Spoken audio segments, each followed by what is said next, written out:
Medical বোর্ডের সবুজ সংকেত পেলে দেশে আসবে এয়ার অ্যাম্বুলেন্স। এদিকে খালেদা জিয়ার এন্ডোস্কোপি সম্পন্ন হয়েছে। এন্ডোস্কোপির মাধ্যমে তার পাকস্থলীর অভ্যন্তরীণ রক্তক্ষরণ বন্ধ হয়েছে। বিএনপির ভারপ্রাপ্ত চেয়ারম্যান তারেক রহমান বলেছেন, 6 ডিসেম্বর একটি অবিস্মরণীয় দিন। 1990 সালের এই দিনে রক্তাক্ত পিচ্ছিল পথে অবসান হয়েছিল স্বৈরশাসনের। সামাজিক যোগাযোগ মাধ্যম ফেসবুকে নিজের ভেরিফাইড পেজে এসব কথা বলেন তিনি।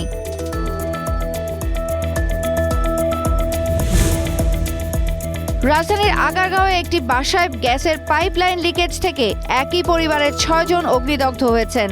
শনিবার ঢাকা মেডিকেল কলেজ হাসপাতালের বার্ন ইউনিটে তাদের ভর্তি করা হয়। দগ্ধরা শেরপুর জেলার নলিতাবাড়ি থানার তালুকপাড়া গ্রামের বাসিন্দা। পঞ্চগড়ে শীতের তীব্রতা দিন দিন আরও বাড়ছে। ডিসেম্বরের প্রথম সপ্তাহ পার না হতেই জেলার জনজীবন হিমেল হাওয়া ও কুয়াশায় স্থবির হয়ে পড়েছে। সকাল 6টায় তেঁতুলিয়ায় সর্বনিম্ন তাপমাত্রা রেকর্ড করা হয় 10.5 ডিগ্রি সেলসিয়াস।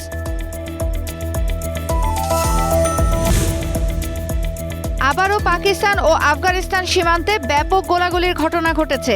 দুই দেশের বাহিনীর মধ্যে গোলাগুলির কথা স্বীকার করেছেন কর্মকর্তারা। তবে সংঘর্ষে তাৎক্ষণিকভাবে কোনো হতাহতের খবর পাওয়া যায়নি।